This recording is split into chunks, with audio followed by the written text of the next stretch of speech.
Viewers welcome to social post. నేను మీ శ్వేత. ప్రస్తుతం మనతో పాటు స్టూడియోలో ఉన్నారు ఎడ్యుకేషన్ కౌన్సిలర్ సంతోష్ గారు. Hello sir. హలో అండి, బాగున్నారా? బాగున్నాను సార్, మీరు ఎలా ఉన్నారు? ఆల్ గుడ్ అండి. సార్, సిఎస్సి కానీ EC, mechanical, triple E or civils, ఈ బ్రాంచెస్లో ఏది బెటర్ అంటారు? ఇప్పుడు actually we are little late for that question because counselling అనేది ఆల్మోస్ట్ అయిపోయింది. బట్ హౌఎవర్ మార్కెట్ పరంగా మనం చూసుకున్నామంటే కంప్యూటర్ సైన్స్ అనేది టాప్ ప్రిఫరెన్స్ స్టూడెంట్స్ ఇస్తున్నారు. రిక్రూటర్స్ కూడా, అంటే ప్లేస్మెంట్స్ వస్తున్న companies most of them IT కంపెనీసే వస్తున్నాయి. అది from an Indian market perspective. However వాళ్ళు సివిల్, మెకానికల్, ట్రిపుల్ ఈ తీసుకున్నారు. ఈసారి థ్యాంక్ఫుల్లీ మన అవేర్నెస్ ప్రోగ్రామ్స్, మనం మాట్లాడింది డిస్కషన్స్ వల్ల స్టూడెంట్స్ కూడా, పేరెంట్స్ కూడా స్మార్ట్ గా వేరే బ్రాంచెస్ కి కూడా ప్రిఫరెన్స్ అనేది ఇచ్చారు, which is good for them. So ఈ వేరే బ్రాంచెస్ లో ఎవరైతే తీసుకున్నారో వాళ్ళు డెఫినెట్లీ వాళ్ళకు కూడా పొటెన్షియల్ ఉంది. బికాస్ ఏఐ వచ్చింది. ఇప్పుడు బేసికలీ కంపెనీస్ ఏం చూస్తున్నాయంటే వాళ్ళ బ్యాక్గ్రౌండ్ ఏమున్నా కానీ ఏఐ అనేది నేర్చుకోవడం has become very very important. Prompt engineering కానివ్వండి, ఎల్ఎల్ఎం కానివ్వండి, and you know tools like Python and statistics, ఈ ఓరియంటేషన్ నుండి టాప్ కాలేజెస్ చదువుతుంటే they will get a good placement. However ఈ కోర్ బ్రాంచెస్ ఏవైతే ఉన్నాయో like triple E, mechanical, civil, chemical, ఇలాంటి బ్రాంచెస్లో US, UK, Canada, Germany, Australia లాంటి కంపెనీస్లో కూడా చాలా ఆపర్చునిటీస్ అనేవి ఉన్నాయి. సో ఈ బ్రాంచ్లో వచ్చినా కానీ స్టూడెంట్స్ వరీ అవ్వాల్సిన అవసరం లేదు. వాళ్ళు బాగా చేసి ఏఐ ఎనీవే నేర్చుకోవాలి, కోడింగ్ ఈ మధ్య ఎనీవే నేర్చుకోవాలి, ప్లస్ వాళ్ళ స్కిల్స్ అన్ని డెవలప్ చేసుకుంటే they will be definitely in a good position. Okay. So coming to Telangana private engineering colleges, fees అనేది ఎంతవరకు ఉన్నాయి సార్? ఇది కూడా చాలా మందికి క్వశ్చన్ ఉందండి, దట్ ఈసారి ఫీజ్ ఏముంటుందా ఇది. సో క్లియర్లీ మనకి గవర్నమెంట్ ఆర్డర్ వచ్చింది.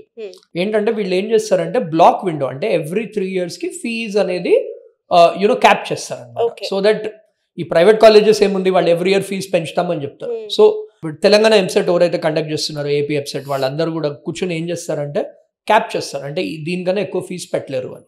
సో మనం యావరేజ్ తీసుకున్నామంటే అరౌండ్ 1.5 lakh ఉంది టాప్ ప్రైవేట్ కాలేజెస్, కొన్ని ప్లస్ ఆర్ మైనస్ అన్నట్టుంది. అదే గవర్నమెంట్ కాలేజెస్ అరౌండ్ 40,000 to 50,000 మధ్యలో ఉంది ఫీజ్ అనేది. సో అగైన్ కానీ నెక్స్ట్ ఇయర్ నుంచి అగైన్ ఫీజ్ పెరిగే ఛాన్స్ అనేది ఉంది. సో ఇప్పుడు టాకింగ్ అబౌట్ రీయింబర్స్మెంట్, సో వాళ్ళకి రీయింబర్స్మెంట్ వచ్చిందా లేదా వాళ్ళ అలాట్మెంట్ ఆర్డర్లో ఆల్రెడీ తెలిసిపోయింది అనమాట. So SC ST students, minority స్టూడెంట్స్కి ఫుల్ ఫీ రీయింబర్స్మెంట్.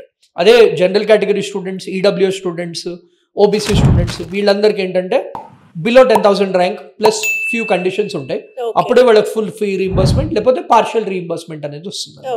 అదంతా క్లియర్ ఇన్ఫర్మేషన్ వాళ్ళకి అలాట్మెంట్ ఆర్డర్లో వస్తుంది. హౌఎవర్ చాలా మంది స్టూడెంట్స్ మాకు మెసేజ్ చేస్తున్నారు దట్ కాలేజ్ వాళ్ళు వేరే ఫీజు అడుగుతున్నారు, అది మనం ఏం చేయలేం, అది రీయింబర్స్మెంట్ రాదు. అంటే కాలేజ్ వాళ్ళు లైబ్రరీ ఫీ అని ఆర్ ట్రాన్స్పోర్ట్ ఫీ అనేది, హాస్టల్ ఫీ, అది వాళ్ళు సపరేట్గా కట్టుకోవాలి. ఓన్లీ ట్యూషన్ ఫీకి రీయింబర్స్మెంట్ అనేది వస్తుంది. ఓకే. సో ఇప్పుడు Telangana third phase of counselling process అవుతుంది కదా, సో దీంట్లో ఏ ర్యాంక్ వచ్చిన వాళ్ళకి నెక్స్ట్ ఎలిజిబిలిటీ ఉంటుంది అంటారు? So basically rank cut off అనేది ఏమి ఇవ్వలేదు, బట్ నేను ఆల్రెడీ చెప్పినట్టు 2 conditions ఆర్ వెరీ ఇంపార్టెంట్. ఒకటి ఏంటంటే వాళ్ళు సెకండ్ ఫేజ్లో పార్టిసిపేట్ చేసి ఉండాలి, ప్లస్ సెకండ్ ఫేజ్లో ఒకవేళ అలాట్మెంట్ వచ్చి ఉంటే వాళ్ళు కంపల్సరీగా ఫిజికల్ రిపోర్టింగ్ చేయాలి. ఒకవేళ ఫిజికల్ రిపోర్టింగ్ కాలేజ్లో చేయకపోతే థర్డ్ ఫేజ్లో పార్టిసిపేట్ చేయలేరు. సెకండ్ ఏంటంటే ఫస్ట్ ఫేజ్లో, సెకండ్ ఫేజ్లో సీట్ రాలేదు అసలు, వాళ్ళు కూడా పార్టిసిపేట్ చేయొచ్చు. అంటే చాలా మంది స్టూడెంట్స్ ఉన్నారు, ఫస్ట్ ఫేజ్లో సీట్ రాలేదు, సెకండ్ ఫేజ్ పెట్టుకున్నారు, దాంట్లో రాలేదు, వాళ్ళు థర్డ్ ఫేజ్లో పార్టిసిపేట్ చేయొచ్చు. కానీ ఫస్ట్ సెకండ్లో రెండింట్లో ఒక సీట్ ఏదైనా వచ్చిన వాళ్ళు కంపల్సరీగా రిపోర్ట్ చేస్తేనే they are eligible for the third phase of counselling అనమాట. కానీ మనకి సీట్స్ ఎన్ని మిగిలినాయి, ఆ సీట్ మెట్రిక్స్ అనేది మనకి ఇంకా ఇప్పుడు రిపోర్టింగ్ జరుగుతుంది కాబట్టి we will get that data soon. But we're expecting that most of the seats in top colleges will be filled second phase తర్వాత. సో థర్డ్ ఫేజ్ లో టాప్ కాలేజెస్ లో సీట్స్ రావడం చాలా తక్కువ ఛాన్సెస్ ఉన్నాయి, బట్ వేరే కాలేజెస్ చాలా ఉన్నాయి. ఇంచుమించు మనకి ఫస్ట్ ఫేజ్ తర్వాత అరౌండ్ 17,000 to 18,000 సీట్స్ అనేవి మిగిలి ఉన్నాయి. సో ఇప్పుడు అవి కూడా మోస్ట్ ఆఫ్ ఇట్ ఫిల్ అయిపోతాయని మేము ఎక్స్పెక్ట్ చేస్తున్నాం ఈ ఫేజ్ లో. సో రిమైనింగ్ కొన్ని సీట్స్ ఉంటాయి, బట్ అవి కూడా మంచి కాలేజెస్ ఉండవు మోస్ట్ లైక్లీ. సో ఇంజనీరింగ్ వాళ్ళకి government college versus private college అని చూసుకుంటే ఏ కాలేజ్ బెటర్ అంటారు? ఇప్పుడు if you talk about state wise, ఇప్పుడు ఆబ్వియస్లీ నేషనల్ లెవెల్లో ఐఐటీస్, ఎన్ఐటీస్ ఏ వచ్చినా తీసుకోవచ్చు, బట్ స్టేట్ లెవెల్లో మాట్లాడామంటే ఈ మధ్య లాస్ట్ ఫ్యూ ఇయర్స్ నుంచి ఒక షిఫ్ట్ అబ్జర్వ్ చేశాను. ఇదివరకు మా టైంలో ఎలా ఉండేదంటే జేఎన్టీయూ, ఉస్మానియా లాంటి కాలేజెస్లో వచ్చిన, ఆర్ ఆంధ్రాలో ఆంధ్ర యూనివర్సిటీ, జేఎన్టీయూ, కాకినాడ ఇలాంటివి వచ్చినట్టయితే బ్లైండ్గా తీసుకునేవారు. ఇప్పుడు ఏంటంటే ఆలోచిస్తున్నారు కొంచెం.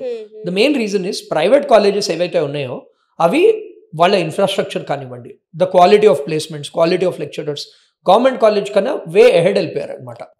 సో జనరలీ నన్ను అడిగితే if you can afford the fees, obviously fees అనేది ఎక్కువ ఉంటుంది ప్రైవేట్ కాలేజ్లో, మీరు ఫీజ్ ఎఫర్ట్ చేయగలిగితే ఆర్ మీకు రీఇంబర్స్మెంట్ వస్తుంటే give a preference to a top private college.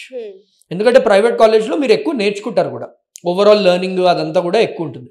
చాలా మంది ఏంటి పేరెంట్స్ స్టూడెంట్స్ అరే సిబిఐటి అంటే పాష్ కాలేజ్ చెడిపోతారు మా పిల్లలు, మేము పంపేము, సో వేరే కాలేజ్లో జాయిన్ చేస్తాము అనుకుంటారు. బట్ అలా ఉండకూడదు మైండ్ సెట్. అంటే ఆ ఎన్వైరన్మెంట్కి ఎక్స్పోజ్ అయితేనే they will learn and they will end up taking correct decisions. So college అలా ఉంది, కల్చర్ అలా ఉంది, దాన్ని బట్టి ఉండకూడదు. At the end of the day what matters is the quality of education, placements, అలాంటి వాటిల్లో మీద డెసిషన్ అనేది తీసుకోవాలన్నమాట. అదే those students who can't afford the fees వాళ్ళు గవర్నమెంట్ కాలేజ్కి ప్రిఫరెన్స్ ఇవ్వచ్చు if they get a good rank.